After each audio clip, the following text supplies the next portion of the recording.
Well, welcome back to part two of my dissection of three Rilke poems from Rilke's Book of Hours, Love Poems to God. My first video got interrupted by Thanksgiving dinner, which was delicious, fantastic. Thank you to my mom. But now I am back to continue. So I left off having just read the second poem, the poem that was addressing the younger brother. Um, And this poem is really interesting to work through. Um, it, kind of serves as a way to reframe what the initial brother was talking about with this aching for God, with this feeling that God is slipping through his fingers. Sorry, my nose is really running a lot right now. Fall has come. Um, so like the first stanza is kind of indicative of this, of you yesterday's boy to whom confusion come, listen lest you forget who you are. So this is kind of framing that this poem is in fact a response, a direct response, and a way to introduce this poem as okay, if uh as someone who is talking from a place of maturity, from a place of a certain wisdom, to be able to see that what the younger brother was going through is this confusion, kind of foreshadows, okay, how what was he going through and how ought he to kind of proceed. The second stanza, it was not pleasure you fell into, it was joy. It was really interesting because the first poem there really isn't much indication that anything pleasurable is happening. He's talking about his body that's aching and it's swelling and in the last stanza saying like he wanted to die and um something about like wishing for the great terror to dismember him. So when I read that initially, I was like, what does he mean by that could have been construed as pleasure? Um, And I suppose maybe pleasure as this kind of concept of temptation or sin or um, something like that, and him saying, no, it wasn't that, it was like joy, something much more profound, much deeper. You were called to be bridegroom, though the bride coming towards you is your shame.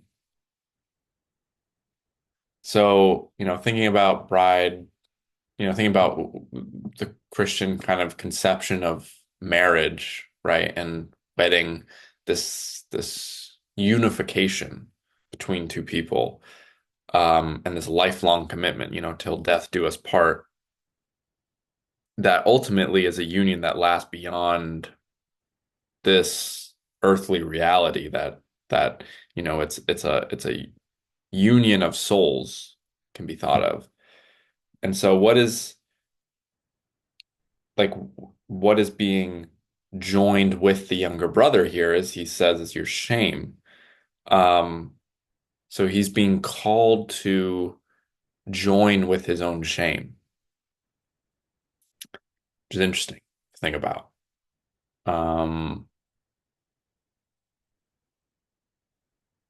and that helps to contextualize what I was potentially hypothesizing of what brought about this kind of dark night of the soul, this feeling of the retreat of God that the younger brother was going through, is it's something sinful that this person did, right? That they now might feel they're not worthy of God's love.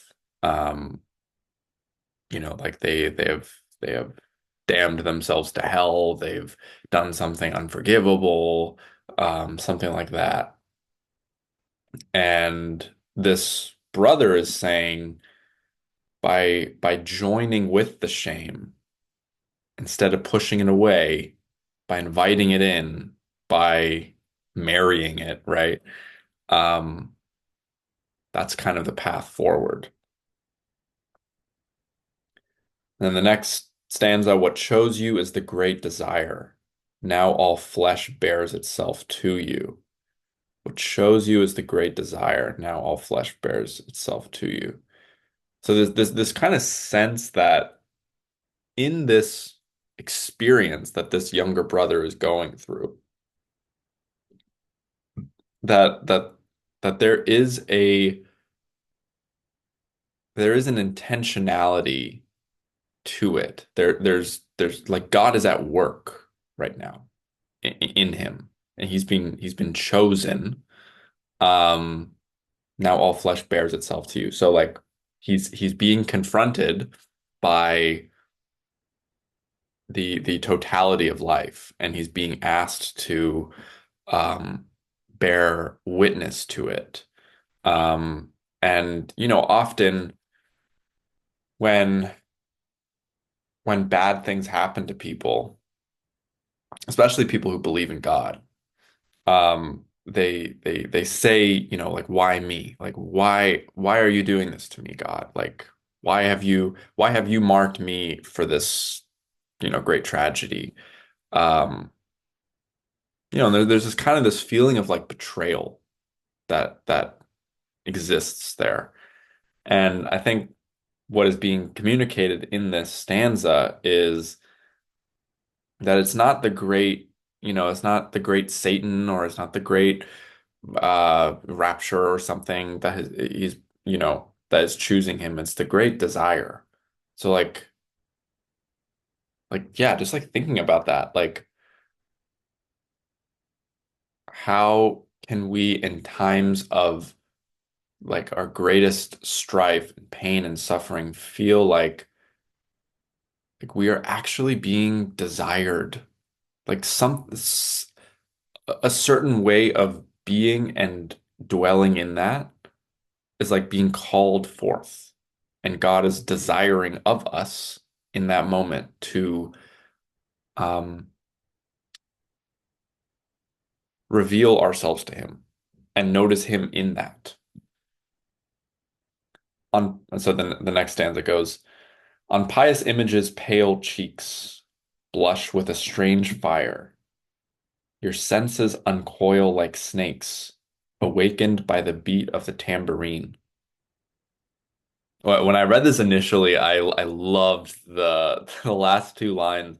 Your senses uncoil like snakes, awakened by the beat of the tambourine. Like that's so beautiful. It's so brilliant. I love the image of the uncoiling of the senses.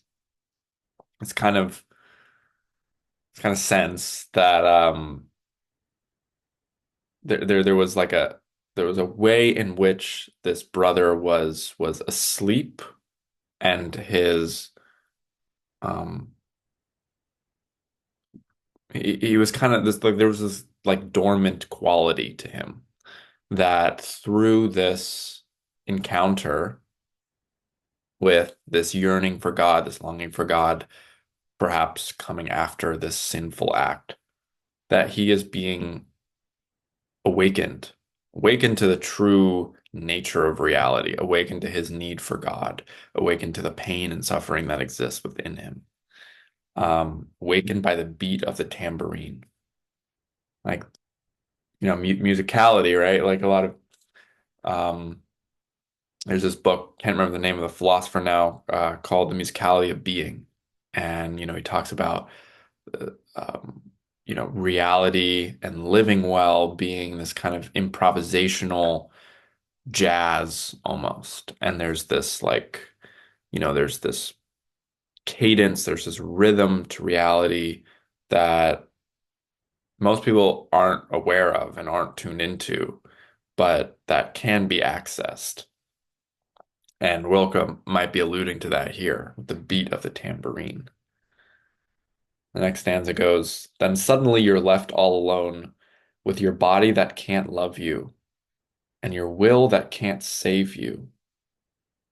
So this is really speaking directly to what the brother was expressing in the poem, where basically everything corporeal, his body, his cognitive faculties, his physical sensations, his wants, his desires, the material things he owns, his ambition, his personal will, are not sufficient to meet the moment of what he's going through. And that, that's a it's like a shock to the system. It's like, John Vervaeke talks about the experience of horror, true horror, is the experience of having your framework of reality shattered and broken. And so that's essentially what this brother is going through, is that he's realizing that everything that he has learned that has gotten him to this point in life is insufficient to meet the moment that he needs God. He needs something ultimate. And the last stanza, but now like a whispering in dark streets, rumors of God run through your dark blood. The dark blood probably being tainted by sin, right? Um, that's just my guess. And like a whispering in dark streets. So there's this sense that it's not obvious, and God isn't with a megaphone screaming from the rafters, calling one to him. It's it's in a dark street. Not much can be seen, detected, perceived, and it's a whisper. It's very soft. And if you're distracted or you're talking over it, you might miss it, but it is there. Um, but it's a rumor at the current moment because it has not yet been known firsthand to him. He has not yet experienced it for himself. Um, so I love this poem. I love this poem as a response to the first one. I think it really creates this feeling of a the like grounding the yearning and longing for God, um, and what he was really experiencing, and B, kind of offering him a course to meet God. And I think especially the line, though the bride coming to you is your shame, I think is really this brother, this older brother, um, laying out kind of the bricks on the road of how to get ultimately to meeting God. Okay, so there's one more poem that I'm going to read, break down, and then kind of offer some closing thoughts of the three poems together, what they offer us, and how, because like I said earlier, I think connection with God is not something that you go on a linear chronological path that maybe a certain reading of these three poems would suggest. Like, we all start as the younger brother, then we kind of transition into maturity, and then we don't have to, we don't really have to go back to when we were kind of naively groping for God, right? Like we now know him. That it's a cycle. It's a continuous cycle. And so this path, this process of understanding these poems serves all of us at any time in our life. Okay, so this poem, to that younger brother. Now pray, as I who came back from the same confusion learned to pray. I returned to paint upon the altars those old holy forms, but they shone differently, fierce in their beauty. So now my prayer is this: you, my own deep soul, Trust me. I will not betray you. My blood is alive with many voices, telling me I am made of longing. What mystery breaks over me now? In its shadow I come into life. For the first time I am alone with you. You, my power to feel. So let's take this again, stanza by stanza. Excuse me. First stanza. Now pray, as I who came back from the same confusion learned to pray. So this is a direct hearkening back to the second poem, which refers to that same confusion. You yesterday's boy to whom confusion came. So it's, you know, addressing the confusion of the younger brother.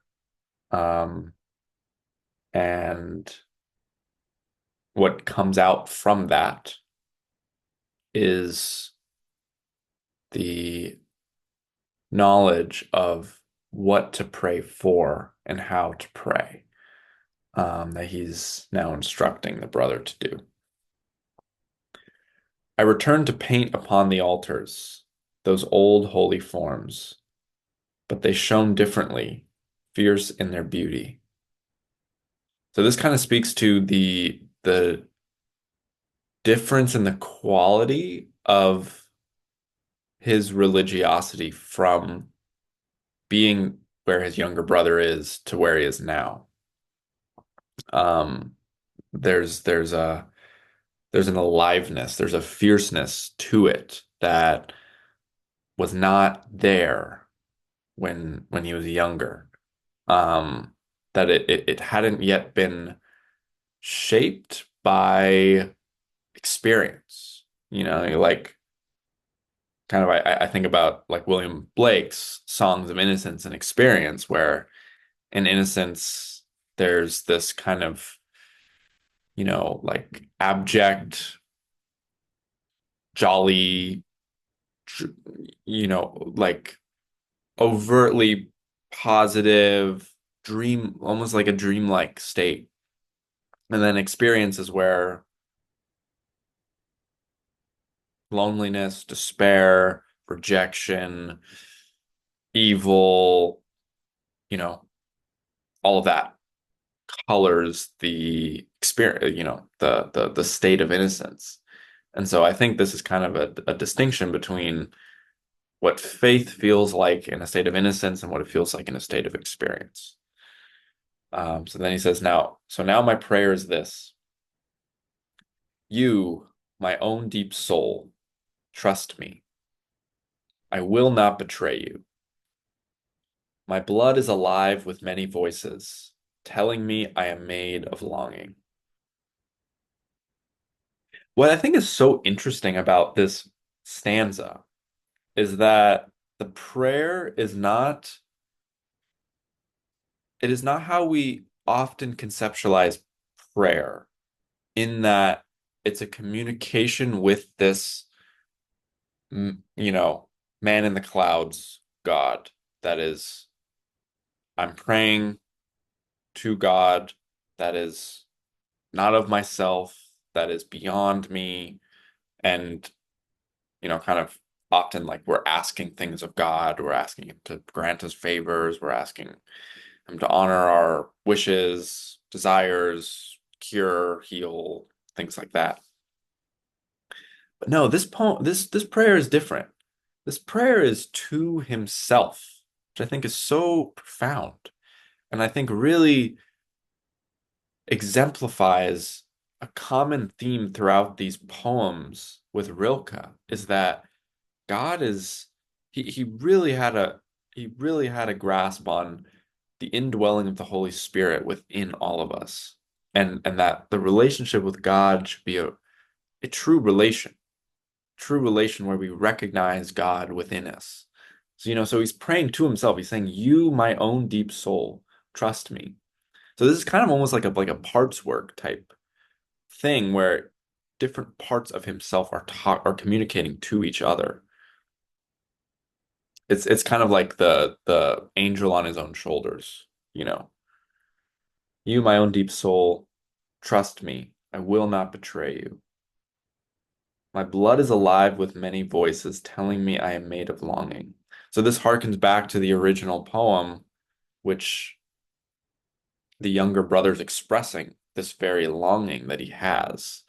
And this prayer is kind of this affirmation of everything that exists in this person's inner world. And instead of getting consumed by that, um, becoming um, kind of really anxious around that of, all these different voices, kind of the confusion around that, the chaos surrounding that, the feeling of will will these voices of longing actually be answered? This prayer is really serving as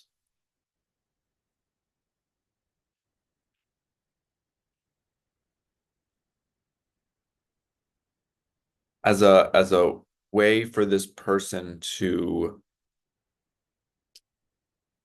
see the kind of cosmic intelligence in all of that. Um, yeah. Next stanza. What mystery breaks over me now? In its shadow I come to life. For the first time I am alone with you. You, my power to feel.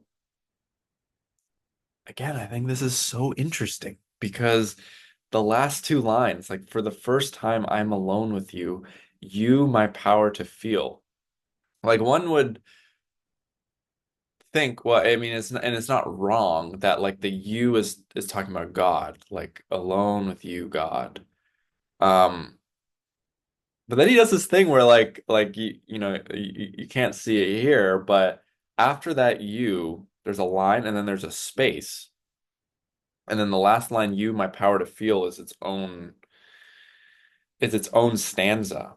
And like there's something kind of funny about that, where he's kind of almost like pulling a fast one on you, where he's like, I'm alone with you. People will think either that's the end of the poem or yeah, it's like self-evident that that's God.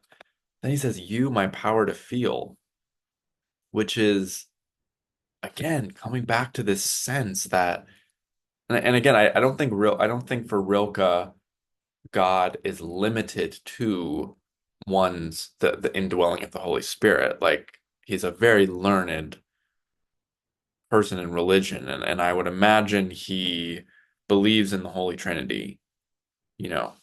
Um, but I think because this poem is talking to a person, there's this real emphasis on the psychological as well as the spiritual. What's up there? There's an equal emphasis on what is inside. Um, and so this power to feel and talking about being alone with it, like being kind of separated from, you know, or really for the first time meeting this power that this person was either, cut off from, actively suppressed. It was still kind of maturing in them. Um, and the couple lines before, in its shadow I come to life. So like in the kind of darkness of this longing and of this feeling of distance and fragmentation, there's like a consilience, and there's like a birth of something new. And it's ironically always been there, right? And that's something that like people again and again who go through therapy who participate in like authentic relating, uh, practices such as I have will say like they experienced a level of intimacy that like they've never had, but like has always been there. The yearning and the longing for it has always been there, and the capacity to like it's not like something new was invented or some like new drive or like some new content was like, you know, placed into them that now they can feel in that way. It's like it was always there, but it was just I've not tapped into. And I'm only really realizing the beauty of this poem now reading it is that it is like pretty it feels kind of like countercultural in a way of like this is not how most people think about God, think about religion, especially when Rilke was alive. Um and this older brother is like he's almost impersonating God in the sense not of being grandiose and um like becoming kind of narcissistic in that way, but like he's he's providing the younger brother language by which to properly identify with his own personal personal Jesus, personal God. Um, the line, "You, my own deep soul, trust me, I will not betray you," is he's like birthing this new internal voice that is able to weather the storm, weather his own internal storm, and unify all of these disparate voices into one that there's a common binding. There's a sense that they all have a deserved seat at the table. They won't be ignored. They won't be betrayed.